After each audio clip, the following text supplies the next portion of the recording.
శ్రీ గురుభ్యో నమః. శ్రీ గురు చరిత్ర అధ్యాయం 50. శ్రీ గణేశాయ నమః. శ్రీ సరస్వత్యై నమః. శ్రీ గురుభ్యో నమః. ప్రస్తావన: కలి ప్రభావం చేత శివకేశవాది భేదాలకు తోడు ఇతర మతాలు మన దేశంలో ప్రవేశించాయి. వాటన్నింటి మధ్య అసహనం తలెత్తింది. శ్రీదత్తస్వామి వాటి మధ్య కూడా సామరస్యాన్ని నెలకొల్ప సంకల్పించారు. అందుకే శ్రీగురుడు ఒక మ్లేచ్ఛరాజును కూడా అనుగ్రహించి హిందువుల పట్ల గౌరవము ఆదరణ కలిగి ప్రవర్తించేలా చేశారు. కృతార్థుణ్ణి చేశారు. తర్వాత దత్తావతారాల చరిత్రలో ఈ అంశము ప్రబలమైంది.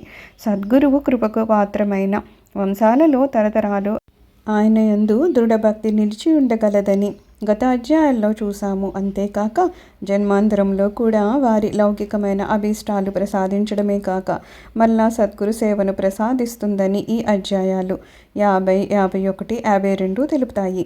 సద్గురు నివాసం వలన పవిత్రమైనటువంటి స్థలాలు శాశ్వతంగా నిత్య జాగృతమై గురు సాన్నిధ్యాన్ని భక్తులకు ప్రసాదించగలవని కూడా ఈ అధ్యాయాల్లో మనం తెలుసుకోగలుగుతాము. అట్టి అనుభవాలు ఎందరివో సద్గురు జ్యోతిలో చూడవచ్చును. క్షరము లేక నాశము లేని రూపం ధరించిన శ్రీగురుతత్వమే శ్రీగురు చరిత్ర. దాని పారాయణము శ్రీగురు మానసిక పూజయే. ధ్యానం అంటే సజాతీయ భావపరంపర. నిత్యపారాయణ అనన్య చింతయే. దాన్ని మన్నము అనుభవపూరితమైన పరమార్థ ప్రబోధమే. పారాయణ చేస్తున్నంతసేపు మనస్సు గురు సన్నిధిలో ఉంటుంది కనుక అది సత్సంగమే. సత్సంగం వలన నిస్సంగత్వము, నిశ్చలతత్వము, జీవన్ముక్తి కలుగుతాయని శాస్త్రం చెప్తోంది. సాక్షాత్తు గురు సన్నిధిలో ఉండడమే పారాయణ ప్రయోజనమని గుర్తుంచుకొని పారాయణ చేయాలి. అట్టి ఆసక్తి కూడా సద్గురు కృపకు చిహ్నమే అని అనుభవజ్ఞుడైన సిద్ధుడు పదే పదే చెప్తున్నాడు. కథారంభము: నామధారకుడు స్వామి మీరు పరమ పవిత్రమైన క్షేత్ర మహత్యం చెప్పారు. మీరు వర్ణిస్తుంటే ఆ క్షేత్రాలను చూస్తున్నట్లు ఉంది. ఎక్కడ సాక్షాత్తు పరమేశ్వరుడైన గురువు ఉంటే అక్కడే దేవతలు, తీర్థాలు ఉంటాయి. ఈ సంగమము కృష్ణ పంచగంగా సంగమం వంటిది. ఇక్కడ పశుపక్ష్యాదులు నీళ్లు త్రాగి స్నానం చేసి కృతార్థను పొందుతున్నాయి. ఇక మానవ సంగతి చెప్పాలా? దీని మహత్యం వింటేనే పాపాలు పోతాయి. ఇక్కడ నివాసం చేసేవారికి ముక్తి కరతలామలకమే. స్వామి మీ హృదయము శ్రీగురుని లీలలతో నిండి ఉంది. వాటిని ఇంకా వినాలని ఉంది. దయచేసి వినిపించండి అన్నాడు. అప్పుడు సిద్ధయోగి, నాయనా నీవు ధన్యుడివి. భగవంతుని కృప వల్లనే నీకిట్టి ప్రీతి కలిగింది. అటుపై కథను చెప్తాను విను. వైడూరి నగరాన్ని ఒక యవన్ రాజు పరిపాలిస్తూ ఉండేవాడు. అతడు విజ్ఞుడు, శుద్ధాత్ముడు, సర్వభూత సమర్థును. పూర్వజన్మ సంస్కారం వలన అతడు మన దేవతలను, పుణ్యక్షేత్రాలను, సద్బ్రాహ్మణులను కూడా ఆదరిస్తూ ఉండేవాడు. అది సహించక అతని కొలువులోని యవన మత గురువులు అతనితో, రాజా మన ధర్మాన్ని మాత్రమే మీరు ఆదరించడం మంచిది. ఇప్పుడు మీరు చేసేది మనం కల్లోనైనా తలచరానిది. హిందువుల మతధర్మం బోధించేవేవి సత్యమైనవి కాదు. రాజా వారు అచేతనములైన శిలల్లోనూ అశ్వత్థాది వృక్షాల్లోనూ దేవుడు ఉంటాడు అంటారు. అలా తలచడము మహాపాపమని మనం విశ్వసిస్తాము. కనుక వారిని సమానులుగా గౌరవించడం తగదు అనేవారు. రాజు సృష్టిలోని జీవులందరూ భగవంతుని బిడ్డలే. ఆయన అన్ని జీవుల పట్ల సమానమైన ప్రేమను కలిగి ఉంటారు. అలా అయితే ఆయన మానవులందరికీ వారి వారికి తగిన రీతిలో జ్ఞానాన్ని పొందే ధర్మాన్ని ప్రసాదించి ఉండాలి. మన ధర్మానికి మూలమైన గ్రంథం వలనే వారి వేదాలు కూడా ఈ సత్యమే చెప్తున్నాయి. కనుక ఇటువంటి భేదబుద్ధి భగవంతుని పట్ల అపచారమే కాక మన మత ధర్మానికి కూడా కళంకమే సుమా అని ఖచ్చితంగా చెప్పేవాడు. ఇలా చేసేదేమీ లేక మంత్రులు ఊరుగా ఉండేవారు. మరికొందరు యవన మత గురువులు, రాజా మీరు మన ధర్మం మాత్రమే ఆచరించండి. ఇప్పుడు మీరు చేసే పని మంచిది కాదు. అవయవాలన్నీ దేహానికి సమానమైనప్పుడు ఈ దేశస్థులు నమ్మినట్లు మానవుల మధ్య వర్ణాశ్రమ భేదాలు ఎలా ఉంటాయి అనేవారు. వారితో రాజు, మీరు బుద్ధిమాంద్యం వలన భ్రమపడుతున్నారు. గుణకర్మల భేదం వలన మానవులను దైవమే 4 వర్ణాలుగా సృష్టించారని వారంటున్నారు. మానవుల గుణకర్మల్లో భేదం ఉండడం మనము చూస్తున్నాం కదా. మీరు చెప్పినట్లు అవయవాలన్నీ దేహానికి సమానమే, కానీ ఆ దేహంలోని అవయవాలన్నీ ఒకేలాగా ఉండవు, ఒకే పని చేయవు కూడాను. ఏ అవయం చేయాల్సిన పని ఆ అవయవమే సమర్థవంతంగా చేయగలుగుతుంది. అదే దానికి సార్థకత. నిజానికి భగవంతుడు సర్వవ్యాపి అని మనవలే వారు విశ్వసిస్తారు. కానీ అజ్ఞులైన పామర్లు హృదయశుద్ధి లోపించడం వలన పరమాత్మను ఆ రీతిన ధ్యానించలేరు. పిల్లలకు మొదట పెద్ద పెద్ద అక్షరాలు దిద్ది పెట్టినట్లుగానే పామర్లకు ఏకాగ్రత కుదరడానికని ప్రథమ సోపానంగా మాత్రమే వారి పెద్దలే దైవానికి విగ్రహాన్ని కల్పించారు. వారు అలా ఏకాగ్రత సాధించాక పరమేశ్వరుని యథాతథంగా ధ్యానించగలుగుతారు. విగ్రహారాధన మందబుద్ధులకు ఒక సాధనమే కానీ ధ్యేయం కాదని వారి మతమే చెప్తోంది. దుమ్ము కప్పిన అద్దంలో మన ప్రతిబింబం సరిగ్గా కనబడదు కదా, శుద్ధమైన అద్దంలో స్పష్టంగా కనిపిస్తోంది. అలాగే మలినమైన మనస్సులో ఈశ్వర భావం కలగదు. ఎలాగైనా ధ్యానం అభ్యసిస్తే ఆ మాలిన్యం తొలగి హృదయం పరిశుద్ధమై అందులో భగవంతుని ఉనికి తెలుస్తోంది. మన పవిత్ర గ్రంథం లాగానే వేదాలు కూడా ఋషులు వినిన వాక్యే కనుక అవి స్వతః ప్రమాణమే. అందులోని ధర్మాలు ఆచరించే బ్రాహ్మణులను గౌరవించవలసిందే. వేదాలు ధర్మశాస్త్రాలు చెప్పినట్లు ప్రవర్తించే మానవులు అందరూ మన ధర్మం ప్రకారము ప్రవర్తించే వాళ్ళ వల్లనే పూజ్యులు అనేవాడు. ఒకప్పుడు విధివశానో దైవయోగం వలనో కానీ ఆమ్లేచరాజుకు తొడ మీద పుండు లేచింది. అది ఎన్ని చికిత్సలు చేసినా తగ్గకపోగా రోజు రోజుకు ఎక్కువ కాసాగింది. ఆ బాధకు అతనికి నిద్రాహారాలు కూడా కరువయ్యాయి. చివరికి అతడు ఒక సదాచార సంపన్నుడైన సద్విప్రుణ్ణి పిలిపించి దానికి నివారణోపాయము చెప్పమని కోరాడు. ఆ విప్రుడు, రాజా, నీవు యవనుడవు, నేను బ్రాహ్మణ్ణి. నేను చెప్పే ఉపాయం గురించి అది చెప్పింది. నేనన్న సంగతి తెలిస్తే ఈ లోకము నిన్ను నన్ను బ్రతకనివ్వదు. అందువలన ఏకాంతంలో చెప్తానన్నాడు. అప్పుడు ఆ రాజు అతనితో కలిసి ఒక ఏకాంత స్థలానికి వెళ్ళాడు. అక్కడ ఆ బ్రాహ్మణుడు అతనితో ఇలా చెప్పాడు. రాజా, నిజానికి గత జన్మ పాపాలే మానవులందరినీ వ్యాధి రూపంలో బాధిస్తాయి. తీర్థయాత్ర, దేవతారాధన, దానాల వలన కొన్ని పాపాలు వ్యాధులు తొలగుతాయి. కానీ వాటన్నింటికంటే శ్రేష్టమైంది సాధు దర్శనము. సాధు దర్శనం వలన సర్వ పాపాలు వ్యాధులు కూడా తొలగిపోతాయి. చివరకు అజ్ఞానము అనే భవరోగాన్ని కూడా వారు తొలగించి ముక్తిని కూడా ప్రసాదించగలరు. కనుక రాజా, నీవు మీ వాళ్ళందరితో ఏదో ఒక సాకు చెప్పి ఎవ్వరికీ తెలియకుండా ఒంటరిగా ఈ విదర్భ నగరానికి సమీపంలో ఉన్న పాపనాశ తీర్థానికి వెళ్ళు. అక్కడ స్నానం చేసి దాన ధర్మాలు చేయి. దానివలన నీ పాపం తొలగి ఉత్తమమైన వ్యాధి నివారణోపాయము నీకు అదే లభిస్తుంది. ఆ క్షేత్రంలో ఎవరేది కోరితే అదే లభిస్తుంది అని చెప్పాడు. అప్పుడు ఆ మ్లేచ్ఛరాజు వెంటనే కొద్ది పరివారంతో బయలుదేరి అక్కడికి కొద్ది దూరంలో ఉన్న పాపనాశ తీర్థానికి వెళ్ళాడు. ప్రతిరోజు అతడు అక్కడి తీర్థంలో స్నానం చేస్తూ రహస్యంగా ఉన్నాడు. ఒకరోజు అతడు తీర్థంలో స్నానం చేసి బయటికి వస్తూ ఉండగా అతనికి ఒక యతీశ్వరుడు కనిపించాడు. రాజు ఆయనకి నమస్కరించి తన పుండు గురించి దాని నివారణ కోసము తనకు ఆ ద్విజుడు చెప్పిన ఉపాయం గురించి నివేదించుకొని ఇలా అన్నాడు. స్వామి, నేను మ్లేచ్చుడినని మీరు ఉపేక్షించొద్దు. నేను ఎవరినైనా మీ ధర్మాన్ని కూడా ఆదరించేవాడిని. నాకు దయతో ఈ వ్యాధి నివారణోపాయాన్ని తెలపండి అని ప్రార్థించాడు. అప్పుడు ఆ సన్యాసి కూడా సాదర్శనము అన్నింటికంటే శ్రేష్టమైన తరుణోపాయమని చెప్పాడు.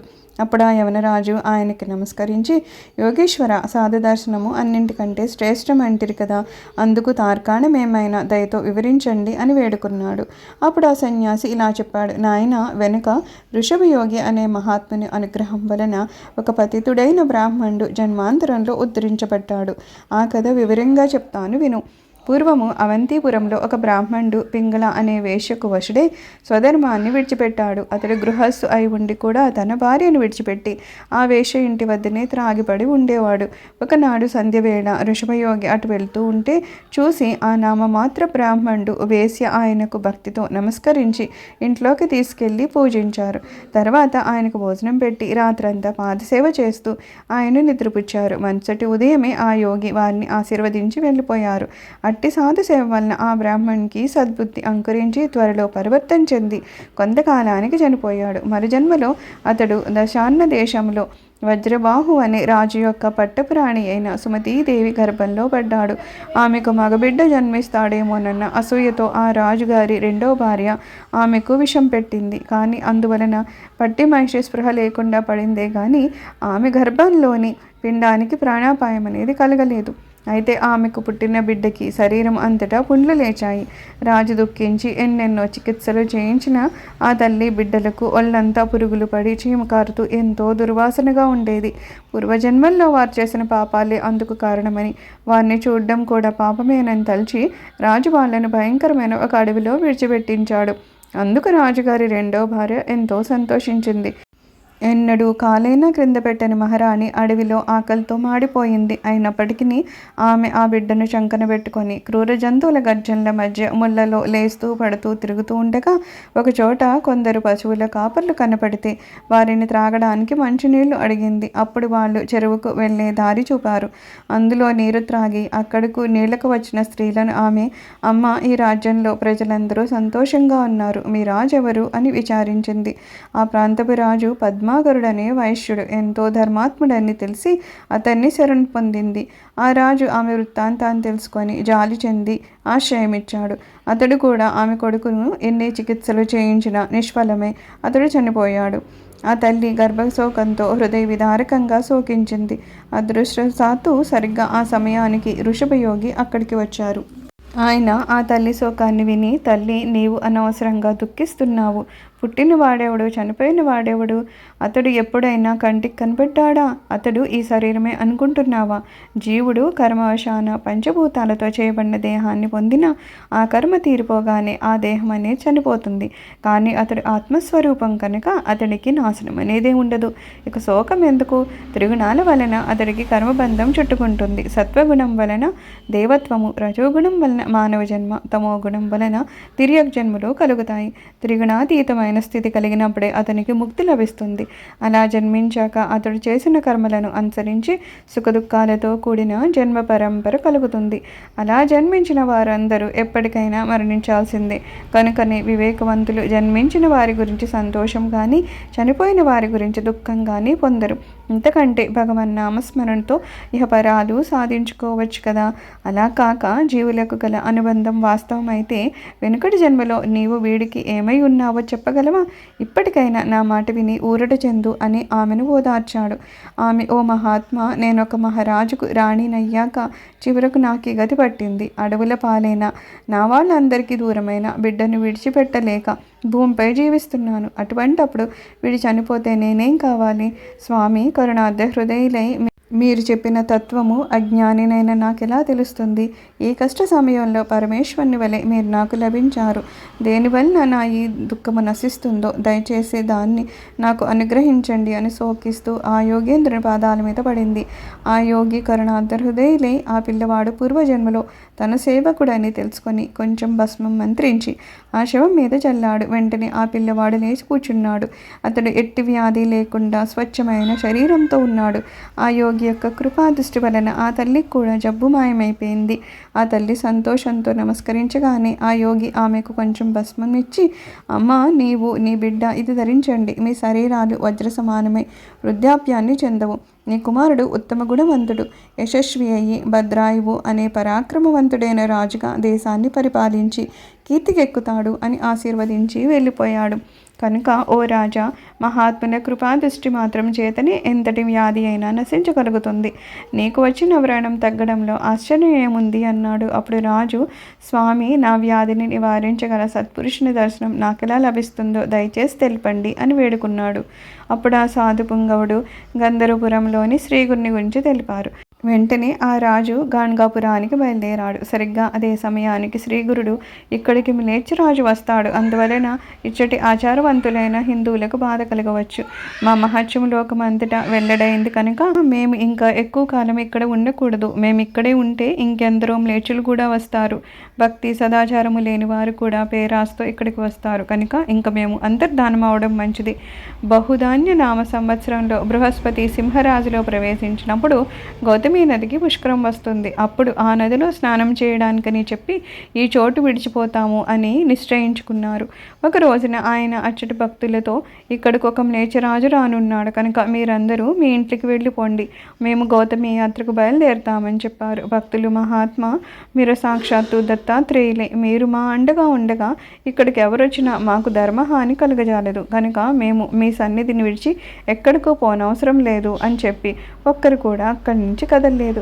కొద్ది సమయం అయ్యేసరికి ఆ యవనరాజు గంధర్వపురం చేరి అక్కడి వారిని, ఇక్కడ సన్యాసి ఎక్కడున్నారు, దయచేసి ఆయన్ని చూపించండి అని ప్రార్థించాడు. అతన్ని చూసి యవనరాజు అక్కడికి రాగలడని స్వామి చెప్పిన మాటల్ని స్మరించి భక్తులు కీడు శంకించి అతనికి ఏమీ చెప్పడం లేదు. వారి సంశయాన్ని గుర్తించిన రాజు, అయ్యల్లారా, నేను కూడా అర్ధాతినే స్వామి దర్శనానికి వచ్చిన ఆర్తుడనే. సంశయించక వారెక్కడున్నారో చెప్పండి అని వేడుకున్నాడు. అతడు పదే పదే ప్రాధేయపడిన మీదట శ్రీగురుడు అనుష్ఠానానికని సంగమానికి వెళ్ళారని, మధ్యాహ్నం మఠానికి తిరిగి రాగలరని ఆ భక్తులు చెప్పారు. రాజు వెంటనే పల్లకి దిగి తన పరివారాన్నంతటినీ అక్కడే ఉండమని చెప్పి తానొక్కడే త్వరగా సంగమానికి వెళ్ళి స్వామిని దర్శించి చేతులు కట్టుకొని దూరంగా నిలబడ్డాడు. శ్రీగురుడు, ఓరి సేవకుడా, ఇన్నాళ్ళకు కనిపించావేమి అన్నారు. ఆ మాట వినగానే స్వామి అతన్ని చూడగానే రాజుకు పూర్వజన్మ స్మృతి కలిగి ఆనంద బాష్పాలను కారుస్తూ నమస్కరించాడు. అతని శరీరం అంతా రోమాంచితమైంది. అతడు ఏమేమో మాట్లాడబోయాడు, కానీ సంతోషంతో అతనికి మాట పెగల్లేదు. కొంతసేపటికి అతడు తెప్పరిల్లి, ప్రభు, మీరు మా శ్రీపాదస్వామియే, నేను మీ సేవకుడినైన చాకలిని. స్వామి, ఈ దీనుణ్ణి ఇంత ఉపేక్షించారేమి? మీ పాదసేవ విడిచి ఇంతకాలం నేను దూరంగా పడి ఉండేలా చేశారే. రాజవైభవాల భ్రమలో చిక్కి మిమ్మల్ని మరిచి ఎంతకాలం గడిపాను. ఇన్నాళ్ళు మీ దర్శనమే లభించలేదు. చివరికి మీ ఎదుటకు వచ్చాక కూడా ఇది వరకు అంతగా సేవించుకున్న మీ పాదాలను గుర్తించలేకున్నాను. అజ్ఞానం అనే మహాసముద్రంలో నన్నిలా పడి ఉండనివ్వడము మీకు న్యాయమేనా? జరిగింది చాలు. ఇక నుంచైనా మీ పాదాలు విరవను. నన్ను ఉద్ధరించండి అని చెప్పి ఆయనకు నమస్కరించుకున్నాడు. శ్రీగురుడు అఖిలాభిష్ట సిద్ధిరస్తు అని ఆశీర్వదించాడు. వెంటనే ఆ రాజు తన్ను బాధిస్తున్న వ్రణం తగ్గించమని వేడుకున్నాడు. స్వామి, ఏదిరా నీ వ్రణం చూపించు అనగానే అతడు తన తొడ వంక చూసుకున్నాడు. ఆ కురుపు మటుమాయమవడాన్ని చూసి ఆశ్చర్యచకితుడై భక్తితో ఆయనకు నమస్కరించాడు. ఆ స్వామి గంభీర వదనలే, ఏమిరా, నువ్వు కోరుకున్న రాజభోగాలు తనివి తీరా అనుభవించావా, లేక ఇంకేమైనా కోరికలు మిగిలిన్నాయా? బాగా ఆలోచించుకొని చెప్పు అన్నారు. అప్పుడు ఆ రాజు, మీ దయ వలన సకలైశ్వర్యాలతో చాలా కాలం రాజ్యాన్ని ఏలాను. నాకు కొడుకులు మనుమలు కూడా కలిగారు. నా మనస్సు పూర్తిగా తృప్తిపడింది. కానీ భక్తవత్సల, మీరు ప్రసాదించిన సంపదలు మీరు స్వయంగా చూడాలన్న కోరిక ఒక్కటే మిగిలింది. ఆ ఒక్కటి తీరగా నేను సర్వము విడిచి మీ పాదసేవం చేస్తూ ఇక్కడే పడి ఉంటాను అని వేడుకున్నాడు. స్వామి, ఓరి సన్యాసులమైన మేము పాపభూయిష్టమైన నీ మ్లేచ్ఛ రాజ్యంలో అడుగుపెట్టకూడదు. మీ మతస్థులు గోవులను చంపుతారు కనుక మాకు తగదు అన్నారు. స్వామి, నేను మీ సేవకుడిని, మీ రజకుడను కానా? ఈ రాజ్యమంతా మీరు ప్రసాదించిందే కదా. కర్మవశాన ఈ జాతిలో జన్మించానే గాని నేను మీ సేవకుడినే కదా.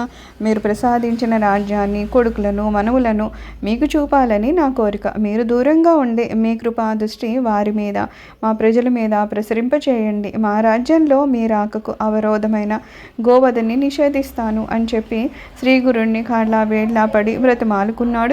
అప్పుడు స్వామి, ఆహా, మా మహత్యం వెల్లడవడం వలన నీచులు కూడా ఇంకెందరెందరో ఇక్కడికి వస్తారు కనుక ఈ స్థానం విడిచి వెళ్ళిపోవడమే కర్తవ్యము. బృహస్పతి సింహరాశిలో ప్రవేశించగానే గోదావరి నది వద్దకు చేరి ఎవరికీ కనిపించకుండా పోవడం మంచిది అని తలిచి మొదట రాజు ప్రార్థనని మన్నించారు. శ్రీగురిని అంగీకారం చెవిని పడగానే ఆ యవనుడు ఉప్పొంగి వారినొక పల్లకీలో కూర్చోబెట్టి వారి పాదుకల్ని తన తలపై పెట్టుకొని కూడా నడవసాగాడు. స్వామి నవ్వుతూ అతడి కేసు చూసి, నీవు కూడా గుర్రం మీద కూర్చొని ప్రయాణం చెయ్యి, లేకుంటే లోకనింద పాలవుతావు. రాజువైన నీవు ఒక బ్రాహ్మణ సన్యాసికి దాసుడివై ఇలా ప్రవర్తించడము ఎవరైనా చూస్తే నిన్ను దూషిస్తారు, నవ్వుతారు అన్నారు. రాజు, బాబు, నేనింక ఎక్కడి రాజును? అంతకంటే ముందు మీ పాదసేవకుడినైన చాకల్నే కదా. పరశువేది స్పర్శ వలన ఇనుము బంగారమైనట్లుగా కేవలం మీ కృపా దృష్టి వల్లనే నేను పవిత్రునయ్యాను. మీరు సాక్షాత్తు సర్వేశ్వరులే. మానవ మాత్రునైన నేను లోకానికి రాజునైనా నిజానికి మీ సేవకుడినే. ఎవరో ఏమో అనుకుంటారని మీ పాదసేవ మానుకుంటానా అంటూ ముందుకు సాగిపోయి తాను దూరాన్ని విడిచి వచ్చిన పరివారాన్ని స్వామికి చూపించాడు. శ్రీగురుడు సంతోషించి, మనం చాలా దూరం పోవాలి, నా మాట విని ఇక నేను ఆ గుర్రం మీదకి ఎక్కి ప్రయాణం చేయన్నారు. అతడు శ్రీగురుని శిష్యులను కూడా ఉచితమైన వాహనాల్లో కూర్చుండబెట్టి వారితో కూడా గుర్రం మీద బయలుదేరాడు. మరికొంతసేపటికి స్వామి, నాయన, నీవు మ్లేచ్ఛుడిగా జన్మించినా మా పట్ల ఎంతో భక్తితో మెలుగుతున్నావు, సంతోషమే. కానీ సన్యాసులమైన మాకు మీతో కలిసి ప్రయాణం చేస్తుంటే త్రికాలానుష్ఠానము సక్రమంగా చేసుకోవడం వీలుపడదు కనుక మేము ముందుగా విడిపోతాము. మీరందరూ మెల్లగా వచ్చి పాపనాశ తీర్థం దగ్గర మమ్మల్ని కలుసుకోండి అని చెప్పి రెప్పపాట్లో స్వామి అదృశ్యమయ్యారు. అంతలో ఆయన ఎక్కడా కనిపించకపోయేసరికి అందరూ నివ్వెరపోయారు. ఆయన అలా అదృశ్యమై వైడూర్య నగరానికి కొద్ది దూరంలో ఉన్న పాపనాశ తీర్థాన్ని చేరి అక్కడ యోగాసనంలో కూర్చొని అనుష్ఠానం చేసుకోసాగారు. కొందరు శిష్యులు వారితో కూడా అక్కడికి చేరి శుశ్రూష చేస్తున్నారు. అప్పుడు ఆ ప్రాంతంలో ఉంటున్న సాయం దేవుని కుమారుడైన నాగనాథుడు స్వామిని దర్శించాడు. ఆయన్ని ప్రార్థించి శిష్య సమేతంగా వారిని తన ఇంటికి తీసుకుపోయి పూజించి అందరికీ భిక్ష ఇచ్చాడు. నాటి సాయంత్రం అతనితో, స్వామి, నాయన యవనరాజును పాపనాశ తీర్థానికి రమ్మనమని చెప్పాము. మేము అక్కడికి పోతాము, లేకుంటే మమ్మ వెతుక్కుంటూ యవనుడు ఇక్కడికి వస్తాడు. అతడు ఇక్కడికి వస్తే నీ ఆచారానికి భంగం కలుగుతుంది అని చెప్పి శిష్యులతో కలిసి ఆ తీర్థం దగ్గరికి వచ్చి అక్కడ పద్మాసనంలో కూర్చున్నారు. ఇంతలో అక్కడికి ఆ యవనరాజు స్వామి అదృశ్యం అవ్వగానే, అయ్యో స్వామి, నన్ను ఉపేక్షించి ఇలా నన్ను విడిచి వెళ్ళిపోయారు. నేనేమి అపరాధం చేశాను? అయినప్పటికీ నన్ను తీర్థానికి రమ్మనమని చెప్పారు కదా, అక్కడ నా కోసము వారు వేచి ఉంటారు అని తలచి 40 క్రోసుల దూరంలో ఉన్న ఆ తీర్థానికి సాధ్యమైనంత త్వరగా చేరుకున్నాడు. అక్కడ స్వామిని ఆహ్వానించి తన నగరానికి తీసుకువెళ్ళాడు. అతడు మహావైభవంగా అలంకరించిన ఆ నగర వీధుల్లో స్వామిని, వారి శిష్యులను ఆ వాహనాలపై తీసుకుపోతూ తాను మాత్రం కాలినడకన ఊరేగింపులో వచ్చాడు. అతడు తన మత ధర్మాన్ని విడిచి ఒక బ్రాహ్మణ సన్యాసికి దాసుడై మెలగడం చూసిన యవనులు అతన్ని అసహ్యించుకున్నారు. నగరవాసులైన బ్రాహ్మణులు సంతోషించి సనాతన ధర్మాభిమాని అయిన అటువంటి రాజు లభించినందుకు పొంగిపోయారు. స్వామికి రాజు అడుగడుక్కు ఆరతులు ఇప్పించడము, వింజామర్లతో వీస్తుండడము చూసిన పురవాసులు స్వామిని చూసి, ఈయనెవరో భగవత్ అవతారమే కానీ మానవ మాత్రులు కారు, లేకుంటే ఒక బ్రాహ్మణ సన్యాసికి ఒక యవన్ రాజు ఇలా ఎందుకు సేవ చేస్తాడు? అయినప్పటికీ ఈ దృశ్యం కూడా కలికాల వైపరీత్యమే అనుకొని ఆశ్చర్యపోయారు.